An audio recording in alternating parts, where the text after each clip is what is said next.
Good evening, and welcome to episode 30 of the Clash of the Reds podcast. Once again, I'm your host for tonight, Dawg. I had asked Danyaal to host today, but like Arsenal for the past 22 years, he bottled the opportunity to do so.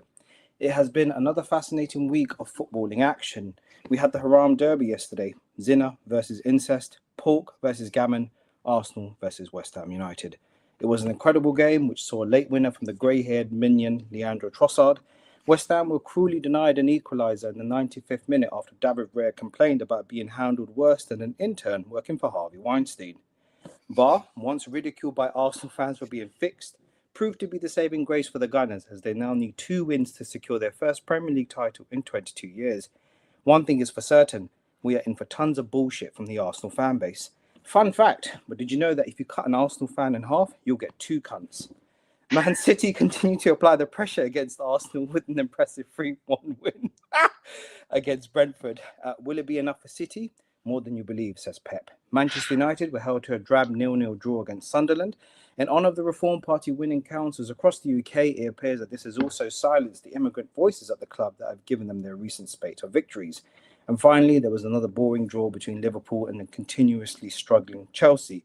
It was a sorry display from Liverpool being unable to put the final rights in the Chelsea side that had lost his last 6 games. Pressure continues to mount on the Dutch Blofeld slot and his tactics of terror at the club. Joining me, as usual, are London's finest. We have our resident gooner, a man who, since discovering he's part Indian, has been cosplaying as an online troll and scam artist. It's Danyaal. Good to see you, Danyaal. I don't know I'm more offended about the fact that you're calling me part Indian. And then we have our two Liverpool supporters who are about or the Arsenal insults, man. Why are you cock blocking my intro, fam? Well, at least let me say hi, man. Now say bye. And then we have our two Liverpool supporters who are about as Liverpudlian as the Sun newspaper. It's Zahid and Tamim. Good to see you both. And finally, my fellow fake Mancunian and Forex crypto finance TikTok trading bro, Omar. Good evening, gentlemen. Shall we get started with yesterday's game? Danyaal, over to you. You must have been busting a nut. Talk to me. I want to hand it over to the panel actually, but before I get my views, like let's clarify this. Was it a foul? Yes or no on David Raya? Yes or no? Like whoever wants to speak, go ahead. It was a foul. Yeah. Zahid? If we're talking about literally just that, then yes, that was a foul. There was more going on in the box than just that, but yeah, cool. That was a foul. Tambo slice and rice. Yeah, it was. Yeah, it was. I think it was. Yeah. Can't deny it. Omar, I've seen you trim down your beard a bit. Was that a foul? Yeah, it was. Overall. You're not referring to your beard length now, yeah? Was that a foul? I mean, there was... Here we go. Danyaal had these things ready. Of course he does, isn't it, man?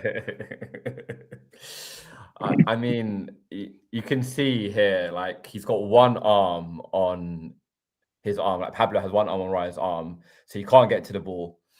I want to make the point that Raya is being lauded as the best keeper in the world currently, on current form.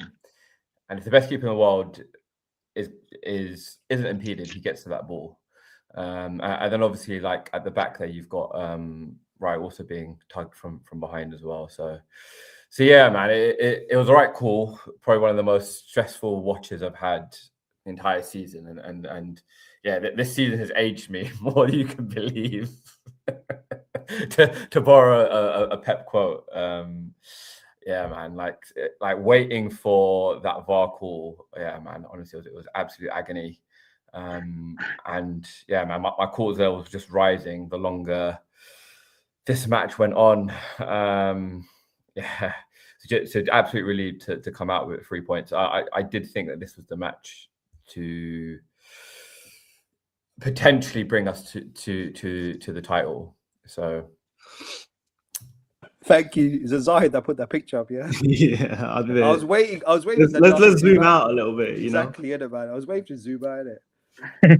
That was torrid, man. I was so pissed off, honestly. It should have been a penalty at least, no? Any Danyaal? Penalty? That's Danyaal, can you their hear shout. me? Danyaal, can you hear me? Right, you can. No, I like honestly, like the amount of grappling and stuff that happens in boxes, and we've discussed this before, like specifically the Arsenal Chelsea match. There are games previously this season across the Premier League where grappling happens across, and I think it was on Match of the Day the former assistant referee was making the point that maybe there needs to be a change in terms of what happens in terms of forwards going into the 6-yard box.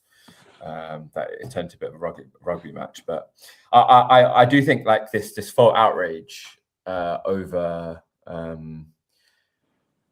Arsenal potentially getting a decision in their favour is because it is Arsenal. Like, oh, they've been doing it all season, but at the end of the day, right? Like, I think Carragher said it really well today on Monday Night Football. I don't know if any of you guys watched it. He was like, look, Arsenal have been doing it by obviously pushing it to the boundary, but doing it legally, and nothing as egregious as what happened to Raya there, where he was completely unable to play the ball there. So, I mean, that's my take on it. To be fair, Was 1-0 a fair result? Because I think was it Hernandez that missed an absolute sitter, didn't he? Fernandez. I mean, yeah, he almost had too much time to think. Really,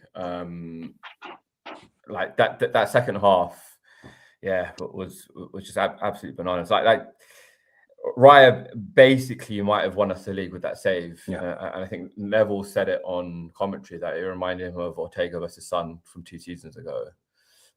So I definitely saw that comparison there. And like literally 5 minutes after we go on and score. So it could be a title-winning save.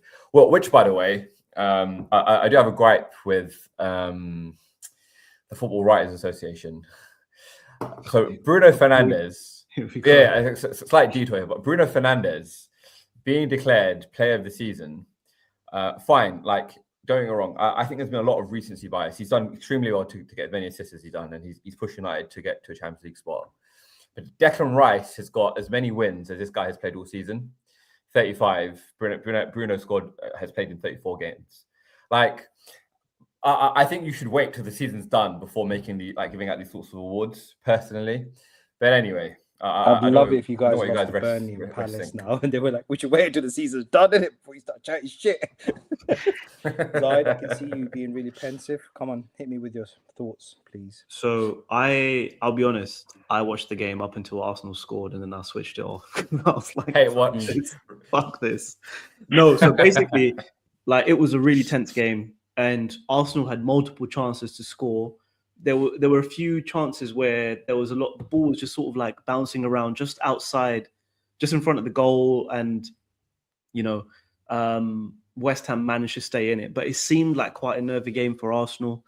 Obviously, with Ben White's injury as well, Ben White going off. I think, if I'm not wrong, Rice had to go and play in his position when he came off, and then I can't remember what happened, but I think Zubimendi came on. And was it Eze that got taken off? Someone got taken off. Zubimendi came on, but then Zubimendi also got subbed later on. So he only played like 20 minutes. But up until when Rice had to go back and play in Ben White's position, Arsenal was sort of out of sorts almost. Yeah. And only until after half-time, when the changes were made, then things became a bit more stable.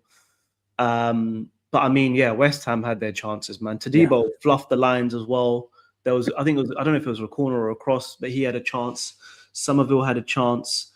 Who else was it? I can't remember his name. Their striker.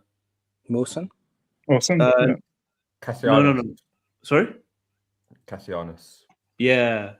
He had a great diving header, which would have been a great goal. So, yeah, West Ham had their chances. They could have been... I mean, Arsenal could have scored earlier before that, and West Ham could have also scored. Yeah. West Ham were playing well. And then, obviously, when you're lucks in, right? Trossard takes a shot, massive deflection, and it goes in. But a goal's a goal. Arsenal scored. That's when I switched off. And then only afterwards, I saw about the whole Wilson thing and what was going on with that. But yeah, I mean, West Ham didn't sit down. You know, they carried on attacking. They were clearly playing. Like, where was this performance all season? Why is it only when they get into relegation zone do they decide to start to play? But yeah, I mean, so much happened in the box for that goal. It was just, I mean, Rice had, like I showed you, Rice had his hands all over Mavropanos. There was multiple people holding. I mean, there were 2 players holding Raya, so fair enough. And Danyaal was saying that Arsenal did it legally this season and didn't push. No, I didn't say that. You said that. Kara said that. Yeah. Yeah. I mean, I would say that no one has done it. I don't know. At least in recent years, I don't think anyone has done it to this extent that Arsenal have done it. So I don't know if it's just like the referees are going to have to catch up with this. It's just something new happens, and then referees make a change, and then they go back flip flop. The one time, it's just one of those things. Yeah, the one time Arsenal did do something like that was where it was 2 seasons ago, and it seems we're crying about that as well. When I think Arsenal were playing Leicester, and Ben White was holding the keeper's arm, and then Leicester Trossard fired in a rocket from like the edge of the box. So in some regards, there was some consistency there, and I think some consistency when it comes to fouling the goalkeeper. They're a bit of a protected species in football compared to outfield players. I think what Arsenal have done basically have been to put Ben White on the keeper. Obviously, West Ham were very blatant with it by trying to hold Raya, but Arsenal just without hands block the keeper. You know, put pressure on the keeper, whatever. But yeah, that Darren Can was on Match of the Day, and he suggested, Darren Can, that was his name. Yeah, he suggested before the corner is taken, no attackers are allowed within the 6-yard box, and only after the ball is in play should they be allowed to enter into that area, which would allow clear separation between the attackers and the defenders. But obviously, that will not happen unless IFAB decides that that's what they want to do going forward with corners. Now, I don't know if that's necessarily going to happen. I mean, I guess we'll see what happens at the World Cup. If this is like all over the World Cup and that's what's happening, then yeah, maybe that's what will happen. And the changes going into next season. But yeah, your thing about Bruno Fernandes getting voted Football Writers' Award. I don't know. Maybe the football writers are looking at it and thinking, you know, maybe Rice hasn't done enough necessarily in terms of individual say he's got the same number of wins as Bruno Fernandes has played, but just being in a winning team is different to actually having an individual performance, and they're choosing a player based on an individual performance throughout the season, right? I don't think it's throughout the season. I think it's recency bias, because if you look at Bruno's first 6 or 7 games, he wasn't producing like he is now. Mm-hmm. So I do think it's recency bias, to be fair. Like, it's not looking at the totality of it; it's looking at what's happened in the last month or last 6 weeks. Well, where Bruno has been brilliant for United, I'm not denying that. But that's my point. Omar, did you watch the match? Yeah. Sorry, I wouldn't say it's the last 6 weeks. I mean, he's been hitting these assists since about October time. That is most of the season. Yeah, the first 2 months of the season, he didn't get an assist. But the fact that he's had this many without doing anything in the first 2 months, come on, you can't say it's just the last 6 weeks that they're basing this off of. I think Danyaal encompasses all Arsenal fans with the fact that they need everyone to say Arsenal are great. They just cannot handle anyone not saying nice things about Arsenal. Please, just get over it. Rival fans don't have to be nice to you. We don't have to say your team's good. We don't have to say your players are good. We don't have to say you play good football. We don't have to say you're the best team in the world. Just deal with it. We're in the Champions League final. Why do you need everyone else to say nice things about you? It makes no sense. Zahid, what did I say to you last week? Being rendered Arsenal is the same as someone saying you've got a mental illness. Oh, Danyaal fell down. He's been rendered Arsenal. Sorry. Exactly, Khalid is making point, that's what you are. Why does it matter who the football writers choose who's the player of the year? It doesn't matter. Just win the league, and then you don't have to worry about anyone else. But oh my God, just get over this need for gratification. It's just insane. Like, can anyone name who the Football Writers player of the season was last year, or the year before that, or the year before that? I don't think Oh, it was anybody. Bukayo Saka. It was Bukayo Saka. Yeah. The only one I that think is last year it must have been Salah because obviously he had a crazy season. Yeah. But other than that, No, that's Yeah, the one that nobody. The one that before everyone pays that- attention to is the PFA but- player of the year. That's the one that everyone pays Before attention to. that, before that yes, was that's no. Normally, the two coincide. The awards are the same. But before that, it was Foden, and the year before that, I believe it was Haaland. And that year, Saka got Young Player of the Year. So Zahid, carry on your Anyway. violations, man. Please. I'll shut up now. I'm going to mute. No, so, let's see what Tamim has to anyway, say. God damn it. I'd say Rice has had pretty poor games as well, especially recently. The midfield has been overrun in plenty of games that Arsenal have played in. So you're saying about Bruno not, being consistently at it with his assisting and scoring goals.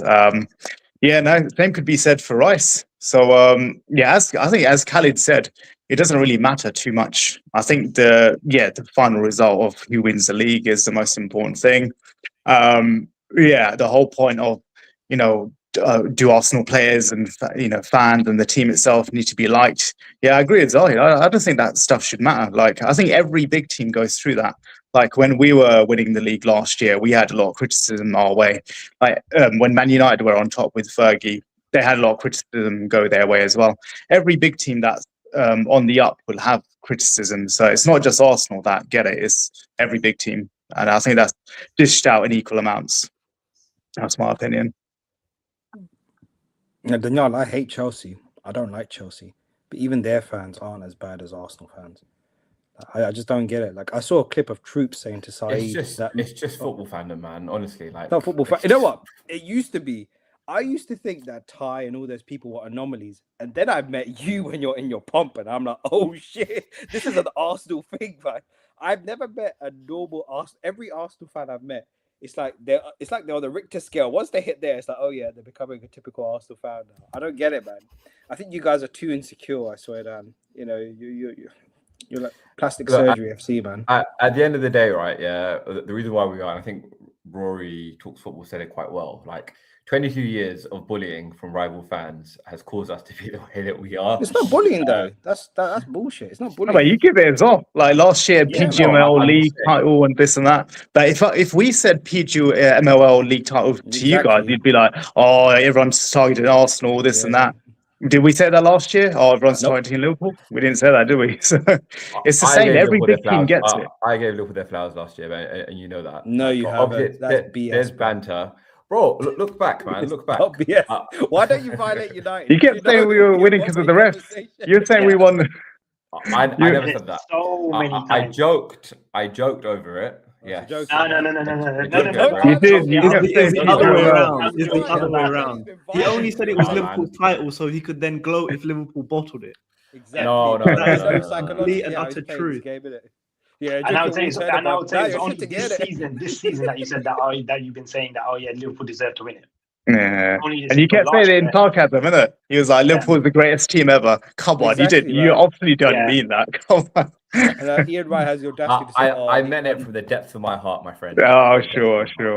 Yeah. You guys are the victims of your own failures, man. That's what it comes down to.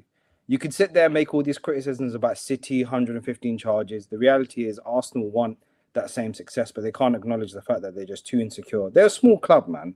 I'm sorry. 1 Premier League in 22 years. Here's a fact. In 22 years, Chelsea has won 5 Premier Leagues, 2 Champions Leagues. Man United has won 5 or 6, and then they've won the Champions League as well. Liverpool, team that you always diss, 2 Premier Leagues, 2 Champions. I don't diss Liverpool. You guys have bottled 2 Champions League final, 2 European Cup finals. You won 5 or 6 FA Cups? Spare me the bullshit, man. This is the price you pay for success. You shouldn't really give a shit about anybody else's opinion, man. Enjoy this time. Sorry, was that too much? Anyway, you said this stuff before, but regardless. Thank you, Zahid. As I mentioned, where's Khalid now, bruv? We're enjoying the league, bro. We'll enjoy the league and we'll enjoy our Champions League final as well, man. That's what people need to acknowledge at the moment. Anyway, if you guys win the Champions League, I'll genuinely rate you guys because that would be a big one. I think Paris is going to rip you guys a new one. Yeah, let's talk about it, man. Let's go for it. Worthy winners I of the mean, semi-final, Paris, or do you think Bayern Munich were robbed? Worthy winners. Yeah. Overall, they were the better team. overall, Hmm. over the two legs, Right. for sure. I think PSG are quite a scary team, man. Like they can either play free-flowing football and just score at will and just outscore teams, and then they also know how to shut down the game. Mm. Obviously, there was controversy with the handball. I think it was a handball incident, was it? Mm. In the game. But yeah, I mean, I think PSG are a scary team, but the final is the final, you know, like anything can happen. Teams that are on form can just freeze, momentum shifts. I think about Liverpool beating AC Milan in that Champions League final. And you think about the team, that AC Milan team, who battered us the next year. In the somehow we got to the final again the next year. We got battered in the final. But yeah, like you can go from 3-0 down at halftime to come back and win in extra time or penalty, sorry. So yeah, anything can happen in the final. So even though I would say it's like a free-flowing attacking team like PSG playing against a solidly defensively sound Arsenal team, it'll be interesting to see what happens. I don't think it'll be a high-scoring game. 1-0, 2-1. I mean, finals aren't usually No. high-scoring games. It's just tactical battles. Yeah.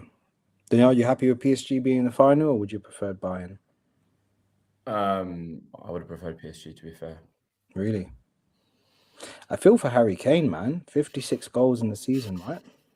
What's he got to do to really win? wanted him to be in the final and then score against Arsenal, the winner. That would have been nice, you know, for all those years of banter. But yeah. Why PSG, Danyaal? Is it for the revenge aspect or? Or Paris. We lost in Paris. Let's Bayern beat more. Paris. No, I feared Bayern more. Really? I think you'd have had Bayern easier. I feel like the defense. Yeah.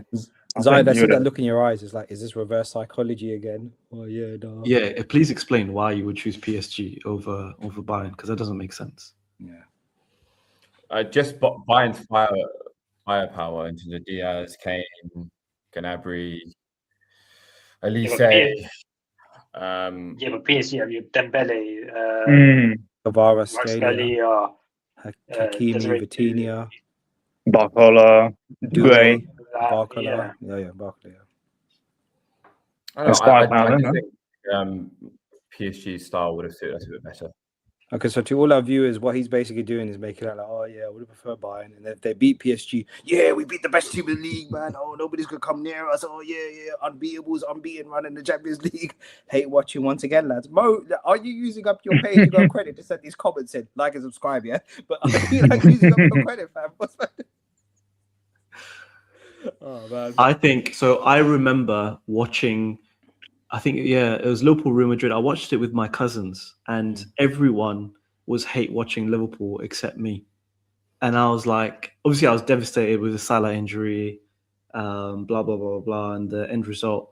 But I didn't realize how much I've never had the opportunity in recent years to actually have a enjoyable hate watch of another team.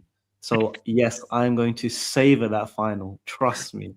And if Arsenal lose, I'm coming on smoke after that on the next pod. But yeah, I think it'll be a good final. Yeah, it will be. As long as Arsenal, I think Arsenal going to be up for it, man. Like they were up for it in the second game. In the, I mean, I saw the banners and everything. Like the stadium was rocking. So yeah, bro. Honestly, it was the best atmosphere I've ever experienced at the Emirates. Trossard's your clutch player, man. I think he might do something in the final.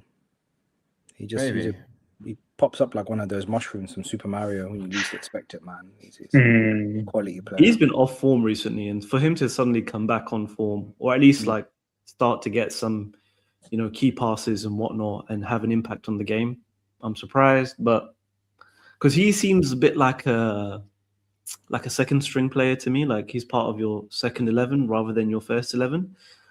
But I mean, he's effective, right? So, can't really Who's that joining? Sorry. Danyaal's trying to produce virtual. He's trying to add another Arsenal fan to this chat. Put a fake voice. Oh, we won. Never told you that. Oh, God. Atletico Arsenal semi-final. Horrible game, but oh wait, we've got a comment from Khalid. Khalid, we've got a score to settle PSG. They're better than Bayern. No, look, at least Khalid's a bit more honest here. What do you make of that, Danyaal? Have you got a score to settle with PSG? Can't hear you, bro. You're on mute. Say something. They show that over the two legs that they are better. So we'll see, man. We beat them over XG last season. No, you didn't. We did you've never seen that. Boys. XG champions, yeah. XG champions, you've never seen that. and we also beat them at home. So we'll see, man. It will be interesting. I mean, I think for us, we need to get Timber back. I think he is a difference maker for us. Who's that? Zahid Timber. Is he potentially going to be fit for the final? No idea. Saka Saka didn't play. I don't know. From what I watched, Saka had a few chances where he sort of put it over the bar, and I don't know. I guess maybe he just had an off game, but he didn't seem on form against West Ham. But I could be wrong. But if PSG go and do back-to-back Champions Leagues, they will go down as one of the great teams in modern football. Surely, like if you can go back-to-back Champions Leagues, then you've got to be put right up there. But it's where they were before the win. They were always ridiculed as like the bottle job club of Europe, weren't they? Innit? Yeah, I mean, Luis Enrique is completely. I mean, he dished out Mbappe, threw Mbappe out. Messi left as well. Obviously, Neymar was gone. So then he really took over the squad and got everyone on side. Even Dembele, Xbox Dembele, who didn't turn up to training, turned up late, whatever. He managed to get him Ballon d'Or winner, like nuts. What did you make of the Arsenal semi-final? I mean, Atletico is never going to win it now. They've had so many chances. They're just bottling it left, right, and centre. I think Simeone's probably going to go at some stage. He'll get a hero's farewell, but I kind of expected more from them. I mean, the first leg, they should have put that to bed. I think their final was beating Barcelona. I think for them, getting rid of beating Barcelona over two legs and absolutely destroying them to some extent. I think that was their final. And then Arsenal after that was just anything extra. So, yeah, I was disappointed with Atletico's performance as well. But I don't think they did it. Obviously, they didn't do enough. But they had a lot more to show than what they did in those two legs against Arsenal. But, yeah. And this is where I think... so this is where I think Arsenal might have the edge over PSG. And I feel like PSG played their final against Bayern Munich. And so that's where it's always the case, isn't it? Where you play better in the semi-finals and you're expected to win the final. The other team edges you out. It just reminds me back of the 2019 Rugby World Cup final. England played New Zealand in the semi-final, and that was meant to be like the big crunch match. And it was a really tight match. We played well, we beat them, and then we were expected to win the final against South Africa, and then we just got battered. Yeah. So this is where I think Arsenal might have the edge over PSG. Now they've played their final already against Bayern Munich. I can imagine if Arsenal do the double, man. Oh, we're gonna shut down this pod. We're gonna shut down this pod. I'm telling you. Tamim, sorry, man. You like there in the corner, like one of those like sex adverts that pops up, like, "Hey, you, your little square dimension, 16 by 9." But what's going on, man? I don't really have nothing new to add to the points already made. I think it's going to be a tight game. I think PSG ultimately are maybe slight favourites, but it's a one-off game. Arsenal's defence, is very, very solid. So the question is, can they keep out PSG's attack? And there's every chance they might be able to. It might be a boring 0-0 game. Then 89th minute, Gabriel header from a corner. Arsenal fans obviously will take that. That'll get them the Champions League trophy. So anything can happen. Yeah. Anything can happen. I was going to give the final word to Danyaal, but he's going to leave and come back. Should we move on to the City game then? 3-1, right, against Brentford. I was quite surprised by that. I thought Brentford would have given them a harder game, no? Was it 3-0? Was it Was it 3-0? 3-1 or 3-0? 3-0, 3-0, right? Sorry. Doku's just producing these bangers left, right, and centre. I don't know where they've come from. Oh, hello. Sorry. Danyaal, can you still hear us? Go on, Zahid, after you, man. I watched the highlights of the game, and it seemed that City were pretty nervy up until their first goal. And then after they scored, then they realized they remembered how they play football. And it was interesting because obviously Arsenal fans will hate watching the City game. And any little thing like, oh, Nunes slipped, he contacted with I don't know if it was Eagle Chia, oh, Shada, I think, and that should be a penalty and that should be a red card. Oh, Collins throws Bernardo Silva to the ground and Bernardo Silva forearms his leg. Oh, Bernardo Silva should be sent off for a red card. Like, it's just, honestly, Arsenal fans, man. Anything and everything. But yeah, there were some questionable calls in that game, just like there were questionable calls in the Arsenal-West Ham game, which is fair. But yeah, City didn't really come out of their show until after they scored. Doku, like you said, he's just taking the game by the scruff of the neck, man. Like there were moments in that game where he's just like standing there on the byline, and he's just he's waiting for the defender to commit, and he's just like, I'm gonna get past you. Like, doesn't matter what you do, I'm gonna get past. I'll stand still and I'll wait for you to commit before I just go past you. And he scored a great goal. Marmoush scored a great third goal as well. That was interesting though, because Bernardo Silva was pushing the team to try and score more goals because obviously he was thinking about goal difference and everything. I mean, ultimately, I think City have lost the opportunity with that game against Everton. I think they lost their chance really, because it's back in Arsenal's hands. I don't see Arsenal slipping up now. No. I think the momentum is definitely in Arsenal's favour, both in the league and with everything going well in the Champions League. I think, unfortunately, it's Arsenal's sort of parade to the title. I mean, don't you think Bernardo Silva should have got sent off for that, man? I mean, like, Sorry? Don't you think Bernardo should have got sent off for what he did? Because he left I mean, out. you could argue that, yeah, that he forearmed him in the back of the leg. I don't know, man. I feel like I think that's violent contact, man. I mean, think back to Beckham in the World Cup. If you know what, if Collins had gone down, if he dived or if he'd fallen to the ground holding his leg or whatever, I think he would have been sent off. But we just carried on, so maybe the ref didn't make anything of it. But then that also comes back to the whole thing, like should players then simulate and like what do they do? Refs don't take it seriously, blah blah blah. And obviously, where was VAR for all of that? Yeah, there were. You could argue it. You could argue he should have been sent off. And I don't like Bernardo Silva anyway. I think he's a prick. One thing we agree on. Yeah. What did you make of the potential penalty as well that Brentford could have got?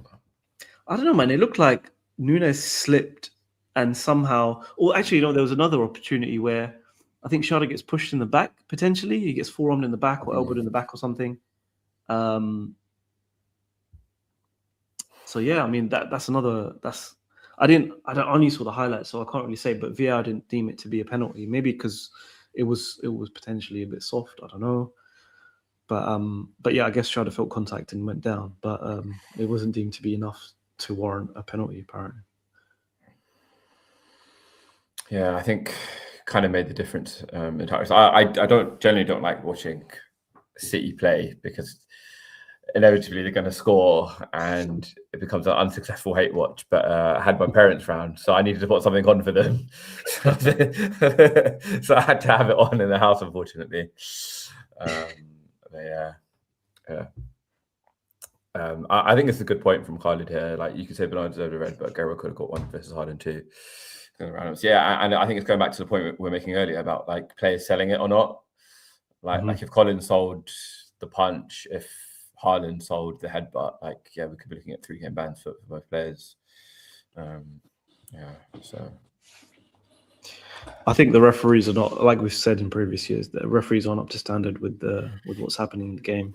Yeah, and there's a lot of hiding behind VAR as well. Like they don't want to make calls. Like even today in the Tottenham Leeds game, I don't know if you watched it, but like it was a blatant penalty. Like Tell almost takes Ampadu's head off, and it's like you can see he kicks him with his overhead kick. Like just give the penalty. Like stop referring to VAR all the time. Like actually do your job. I think it's at the stage of the season where they're like, we can't make a decision because we're going to dictate what happens both at the top of the table and at the bottom of the table. So if we use VAR, then we could show everyone what's happening and decisions that we make. And we've, looked at every angle and blah, blah, blah, blah, blah, and made a decision. So I think it's their way of trying to protect themselves from being seen to be influencing what's happening in the title race or in the relegation fight as well. Omar, Tamim, any comments from you guys? Danyaal, what are you laughing for, bro? I didn't watch the I didn't manage to watch the game, so maybe Omar. Maybe Omar's watching. I didn't watch it either. I've not seen the highlights. Fair enough. Tamim?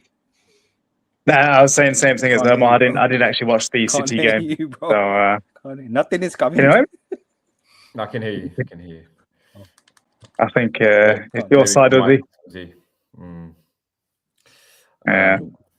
But it was definitely a weekend full of like VAR calls and like referee decisions. Even in the Liverpool-Chelsea game, 2 offside goals for both teams. I think both had a goal ruled out. There was Curtis Jones one, and then there was another one. There's one for Chelsea as well. That was ruled out. So yeah, man, it's just a weekend full of like refereeing decisions, kind of almost determining outcomes in some ways. It's a good segue onto Liverpool Chelsea. Yeah. Over to you, Zahid and Tamim, man. Yeah, Tamim gone. No, you go for it, Zahid. Did you watch the whole game, or was it highlights you're relying on? I watched some of the game, but it was mostly the highlights that I saw, and there was just a few that I noted. Some of the things that you were going to bring up as well. Yeah.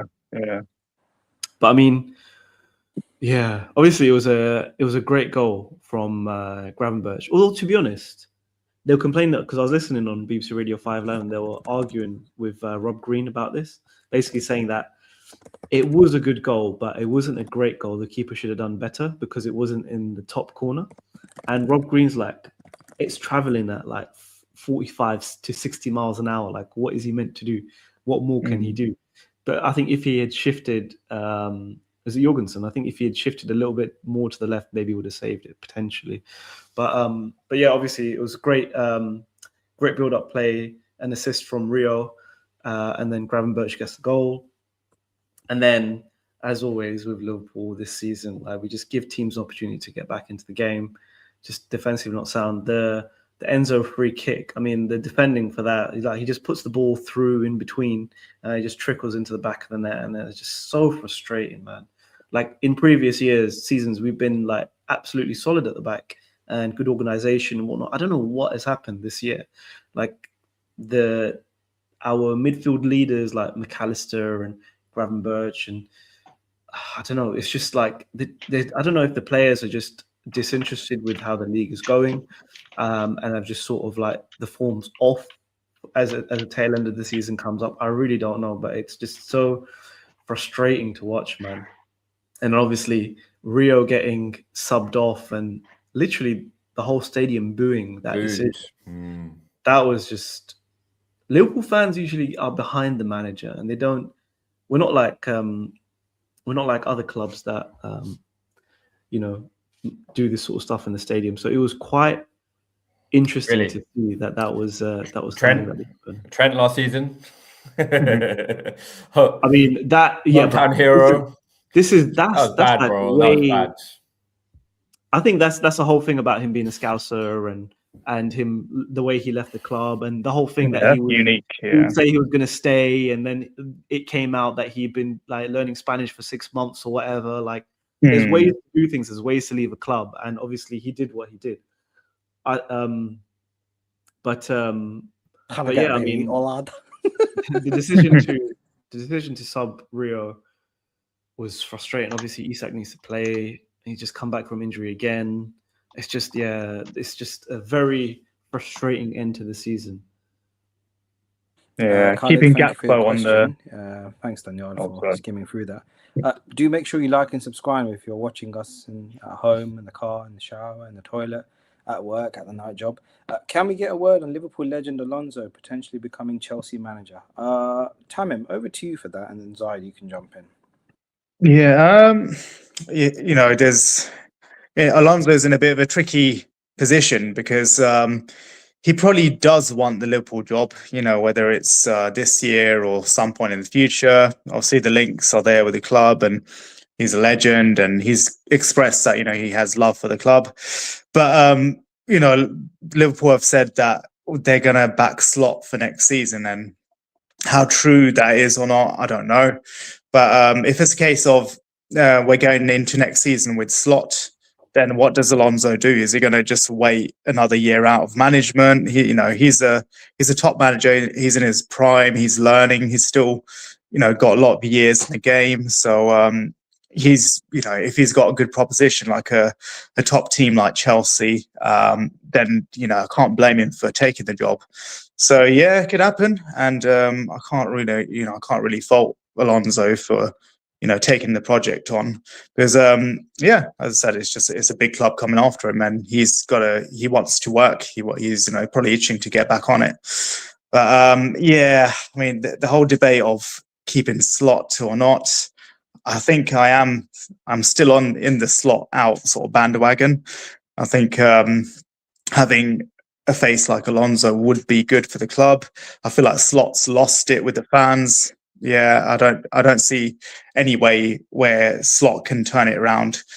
I know there's, like, also you've said it yourself about you know, maybe he should be given a bit of time and not as much stick, because, you know, there's a transition year. You know, we've had players leave, we've had a lot of players come in, but no, I think Slot should have been able to turn it around by now. And what you were saying about the performance, Zahid, like, that's just, you know, we're at the tail end of the season and we're saying the same thing week in, week out, like about our defending, how the midfield, they're passengers, about how he's handling Rio and keeping Gakpo on, and all these, you know, issues, like not just one or two issues, but 3 or 4 issues.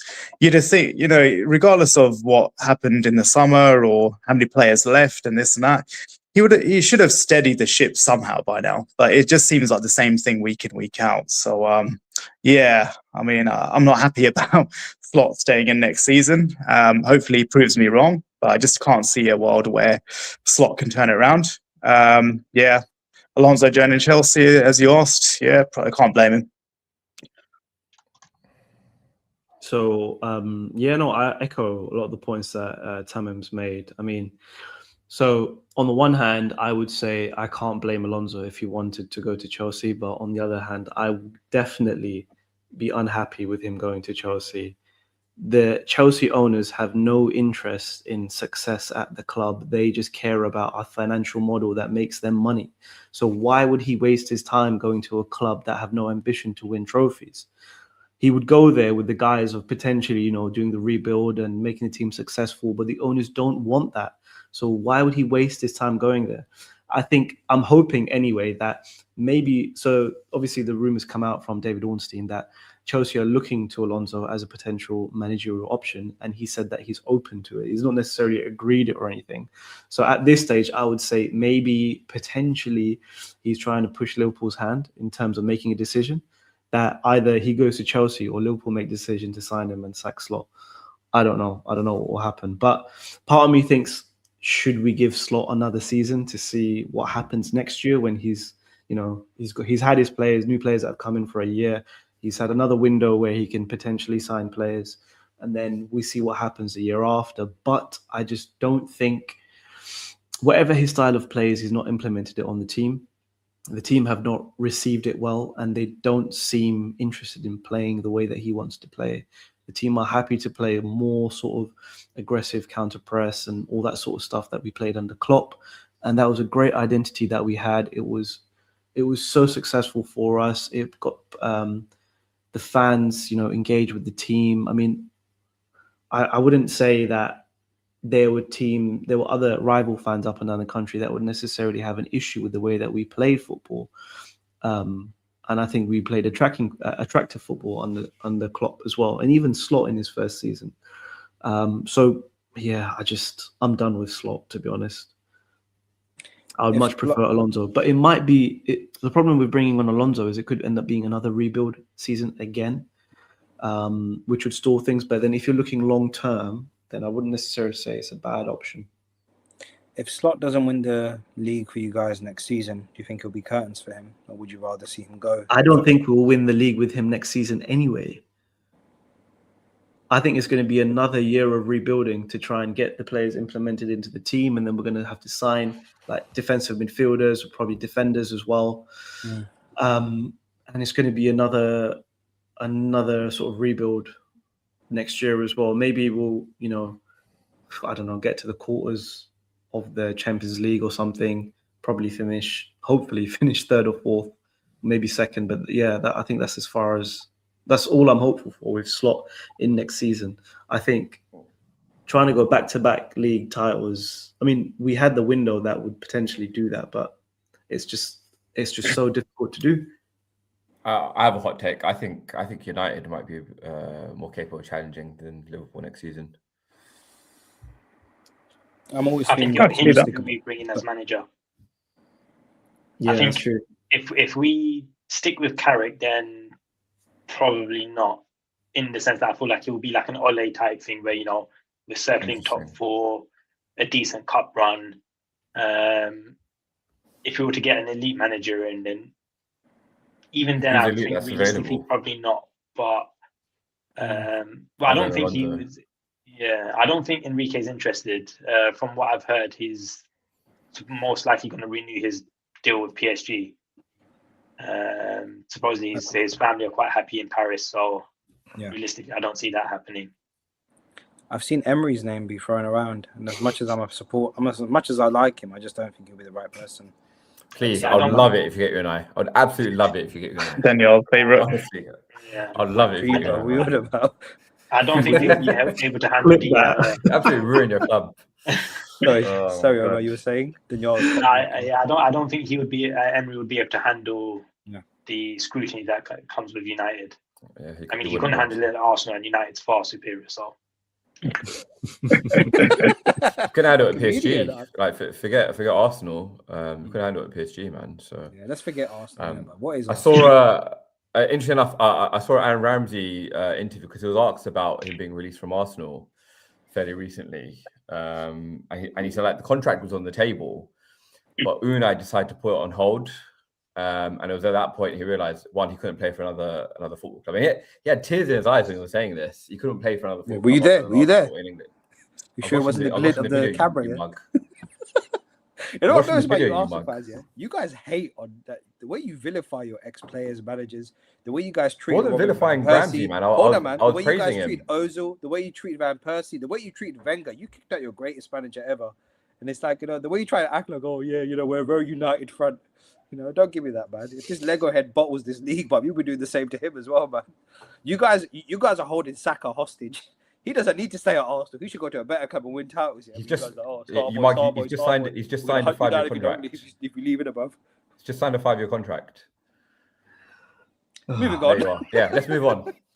Khalid, far superior. Someone tell him it's 2026.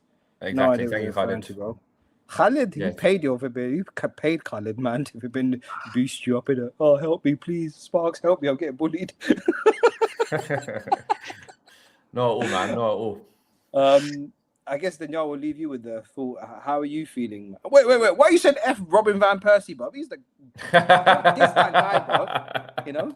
You see that little interview? Big up SJ, bro. Big up SJ. Big up Khalid. Big up Sparks. Big up all the goons, man. You guys Arsenal Nation out here, bro. The way you vilify your class players, the way you treat Ozil, the way you treat Robin Van Persie, man. How dare you? Ozil? We love Ozil. What are you talking about? No, you don't, bro. You guys, even Aubameyang, man. The way you treated him, it's ridiculous, man. Oh yeah. Haters, man. Van Persie, you guys gave him a standing ovation when he came to your club and flipping won the Premier League, bro. Don't try that, yeah. Anyway, I'm waiting for you to give me a guard of honor when Arsenal finally win the league, man. I'm waiting for that guard of honor, lads. I'll give you the guard of honor from Braveheart. I'll bend over. You can see my rear end, bruv. Danyaal, how are you feeling though? I mean, a couple of weeks ago, someone, I'm not going to say who, was using the B word, bottle. Things have changed drastically, man. You're looking at a potential double. Talk to us. What's the thoughts? And don't try and be humble and be like, oh, yeah. Tell us what you're really thinking, innit? Because for all our viewers in the WhatsApp chat, you chat a lot of shit. You're very brave, but when it comes to this pod, you're very quiet. You're very timid. Like it's your first night out, going out with some boy sitting in his RS3 after having shisha and be like, I've never tried this before. Talk, speak out, say something. Never done that before, yeah? Sorry, mum. Don't have an RS3. 262 bus. Feeling confident. I think the fact that City have a cup final to look forward to next week, it might mean psychologically as well that they might maybe unintentionally down tools versus Palace in midweek. So if they do drop points against Palace and we win against Burnley, the league's ours. So feeling confident. And yeah, man, like just to go back to that semi-final last week, man, like I've never ever seen the Emirates as united and as loud as that before, like through pre-kickoff all the way to after the game, man. So the fan base is definitely united in this. It's just up to the players to get over the line now. And I think yesterday's game was the game that would have defined whether we become champions or not. If we could have beaten West Ham, which we did, I think that was the match that everyone was looking at, that we could maybe drop points in. The fact we got through it, I think, people expect us to beat Burnley. The fact Palace also have a cup final to look forward to after playing us, I think might also mean that they decide to rest players as well. So yeah, man, bring it on. I think whatever happens with the cup final, like que sera, but yeah, I do think the league is wrapped now. It's a bit weird how you say that Arsenal fans are united on this. Would you want any Arsenal fans to not want you to win the league or something? Why would you not be united wanting to win the league? But believe it or not, there are some Arsenal fans who want this project to fail so they can get Arteta out. So that's what I mean. Like the stadium was united. I forget the online Twitter personalities and whatnot. But the Arsenal fan base in the stadium, like fully behind the manager, no boos. That's what I mean by that. There's no booing in the ground. That's what I mean by that, man. No one's saying Arteta out right now. Zahid, I know you're preparing like some roast for Danyaal if they bottle the league in the final, or if they bottle either one of them. Some fans want to see us lose. Trust me. Safe blood, innit? Trust you, innit? But your profile picture says Guna. Can't take you seriously anymore. Big agendas. It becomes a conspiracy theory. I think this is an Arsenal fan. I don't know. Maybe it's all clubs, but it feels like it must be a bigger thing for Arsenal fans. Internal fighting seems to be very common amongst Arsenal fans. It's not uncommon to see a disunited Arsenal fan base. Common in Finsbury Park, bro. I've seen homeless guys fighting pigeons.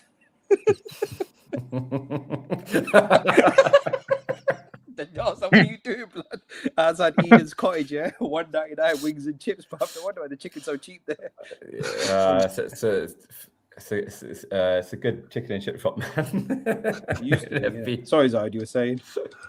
No, I mean, I guess like Khalid said, you haven't won it till you've won it, and I mean, I don't see any more twists in the Premier League race, to be honest. I mean, I don't know if there's a team. Who have Arsenal got left still? The last two games. Burnley and Crystal Palace.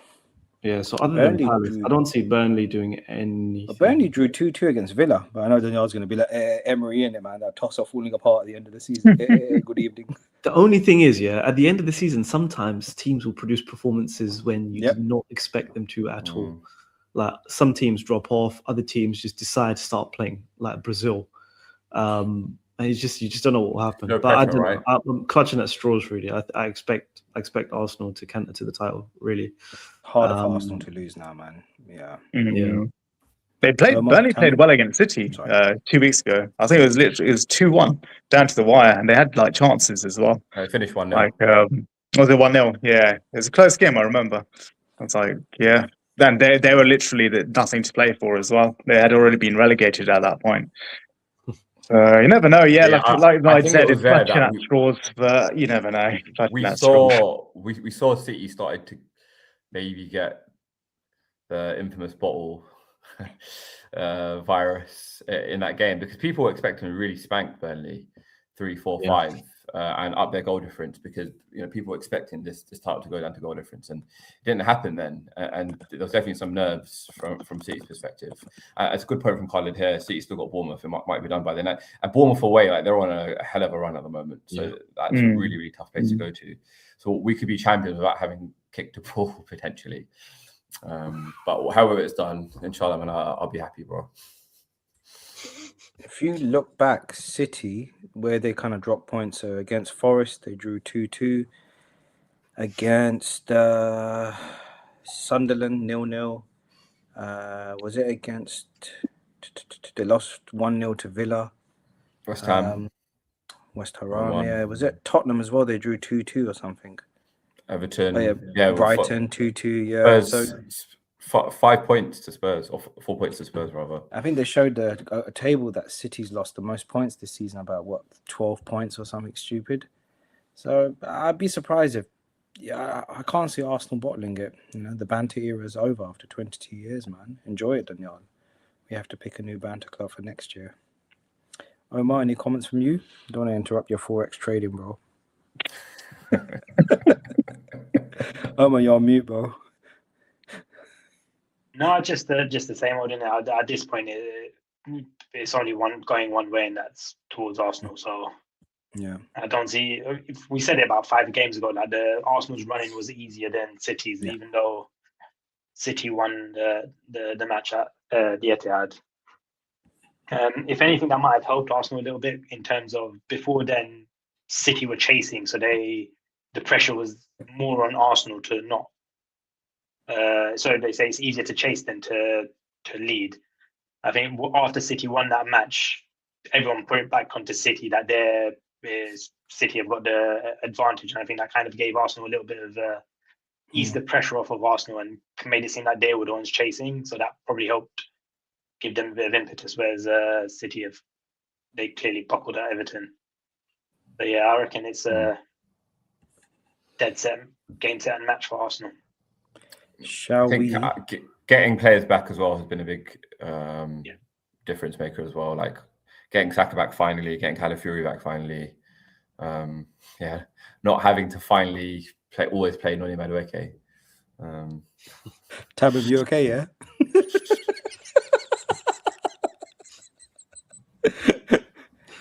Do we have anything to say about the United Sunderland game? No, because I don't think there's much about that, to be honest, at all. Jim Ratcliffe's happy. Talk about dead rubber. Yeah. I watched the highlights as well. It was over in about 5 minutes. Yeah, there wasn't a lot. Two teams on the beach.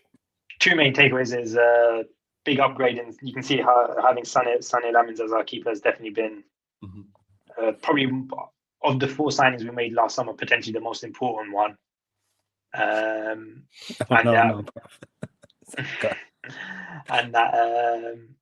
Potentially we're probably going to very, very much miss Casemiro next season. And you can see that he wasn't on the pitch yesterday, on Saturday, and you can see that quality was just not there. So unless we can get someone that will equal him, and to see Kylie's comment, Ahmad's definitely struggled a bit more this season. I think there's been a lack of, particularly in the second half following AFCON, there has been a lack of confidence there. It came from Burma as well, right? Like a bit of a drop from after AFCON, Burma was a little pre-AFCON. He was much more firing on all guns.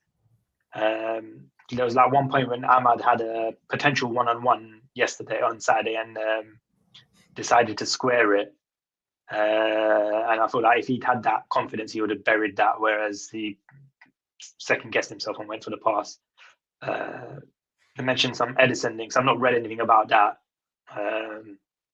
So yeah, we'll just ignore that.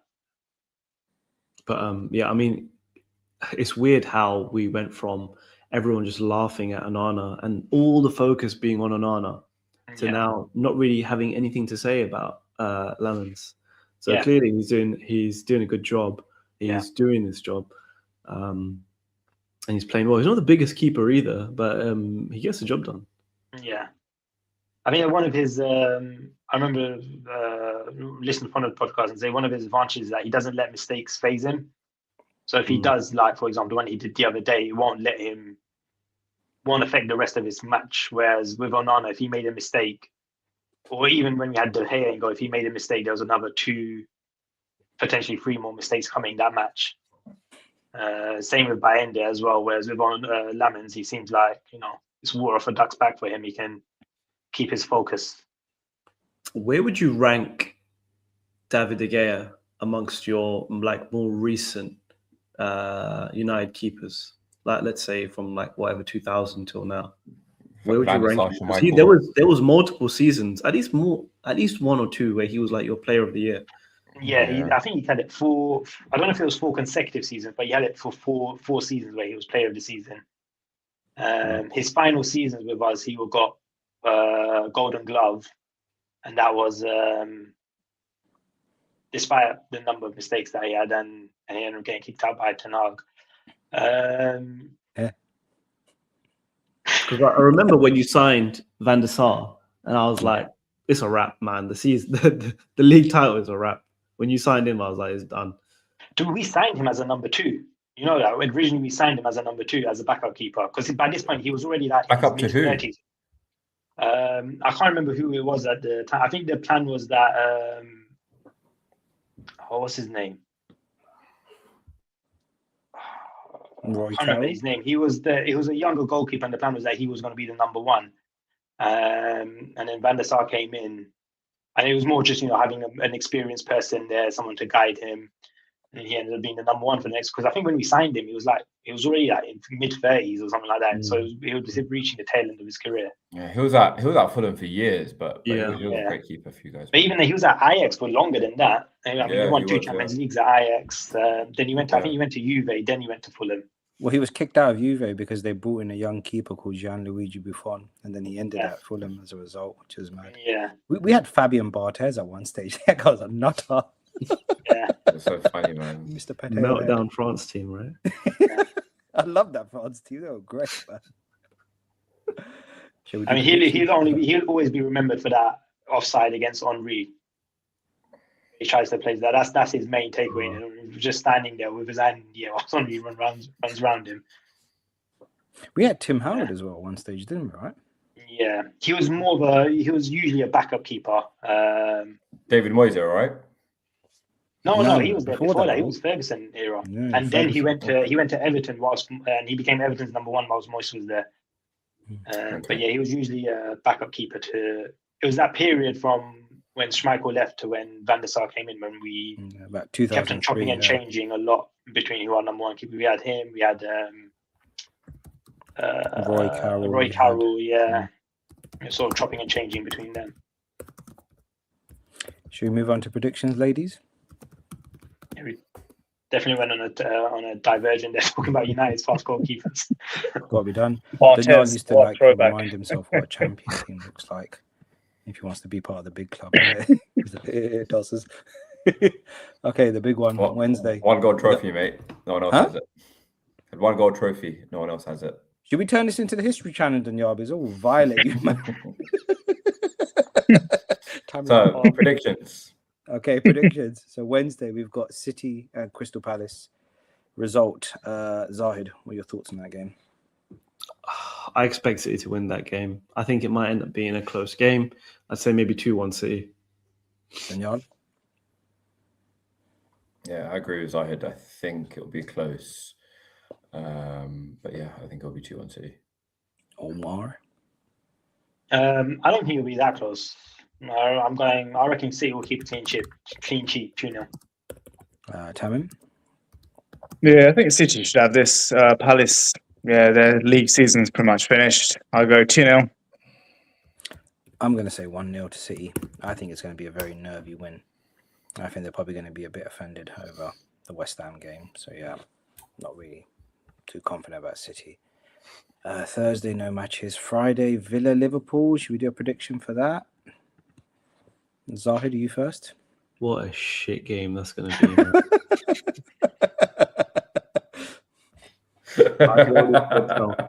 I expect it to be a 1-1 finish.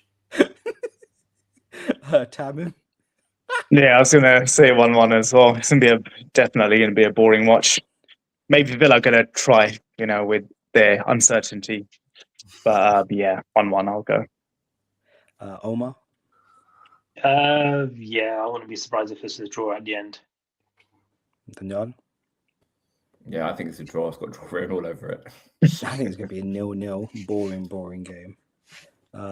Saturday, Chelsea, Man City FA Cup final. We can do a prediction for that. I think Chelsea's going to win. 2-0. Man City will win. Okay. Chelsea don't have a manager. I just feel like Chelsea, I don't know why, they will just produce a random good performance, Didn't this manager beat City? Was it? They drew 2-2. Oh, okay. Yeah. When he was caretaker early in the season. Tamim, your prediction for the City FA Cup final? Or is Danyaal? I'm going to go 1-0 to City. Danyaal, your prediction? 2-1 after extra time for City. And then Sunday, okay. Sunday we've got United Forest. I don't really care about that game. Brentford, Crystal Palace. No, I don't give a shit about Sunday's fixtures.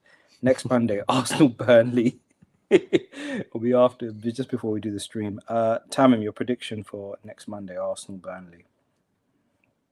I'm going 2-0 Arsenal. Omar? Yeah, I'll go 3-0 Arsenal. Zahid? Arsenal playing at home as well. They got the momentum behind them. I expect 3-0, 4-0 win for Arsenal. But inshallah, something will happen. Yeah, something like a 4-5-0 hammering for us, for Arsenal versus Burnley. I think it'll be 3-0 Arsenal. I reckon it'll be 8-2 Burnley. Just kidding, man. Arsenal 3-0, man. I had to mention 8-2 Danyaal. I hate to bring it up. At 8-2, bring it up. Pons, he's full of them. You've dismissed the United Forest game, but I feel like those two clubs historically have some history. They won. Yeah. I mean, the only thing is, without Morgan Gibbs-White with that massive hole in his face, I don't know how well they're going to do. But yeah, did you see the injury and the scar from the the scar is insane. Mental. Wait. You can see its skull when it happened. Oh my days. Insane. Let's have a No look. way.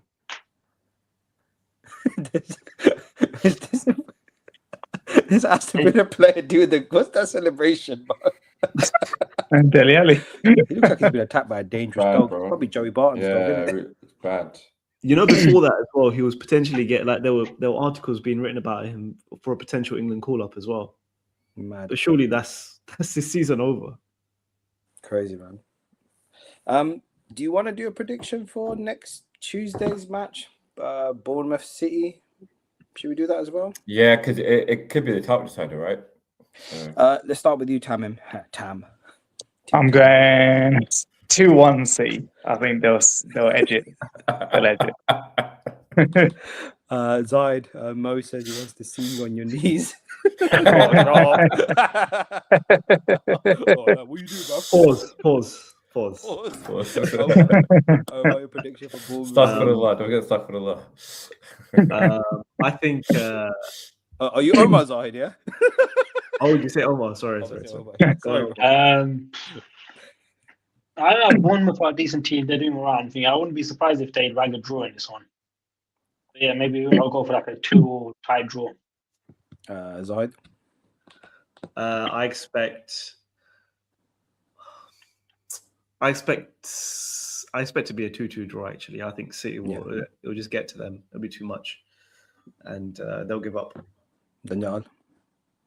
Yeah, I think that's the night Arsenal are crowned champions. I think they'll draw. Stuck for a loss. I reckon it'll be 2-2 as well. And Inshallah. I can see all the Somali Arsenal supporters outside the stadium having bar cola or bar cherry head in it. Yeah, wallahi, bro. Shani and all that, bro. They'll be going a bit bad in it. Yeah, I reckon. Well, we have a very diverse fan base, bro. We're one of those diverse fan bases across all the country, probably. Is that also why you're hated? It's a reform government coming in, isn't it? Deport us, Arsenal fans, right? That's brilliant. I think that's everything for today, gentlemen. As always, it's a pleasure. Thank you to everyone who's joined in. Please do make sure you like and subscribe. We really appreciate your support. We love doing these pods, and if you enjoy watching us, dirty fella, do make sure you like and subscribe and join us. Make sure you join us next Monday, whatever time we've scheduled these in for. Maybe Tuesday after the Arsenal game. We'll see. Okay, so I don't want to say see you next Tuesday. This is the part of the show where Jar gets a bit nervous. He's trying to find the lead button, so I'm going to start going off and say Assalamu alaikum, Khudafis, Sasriya Khan, Namaskar, Kem Cho Saluche, Amasholo.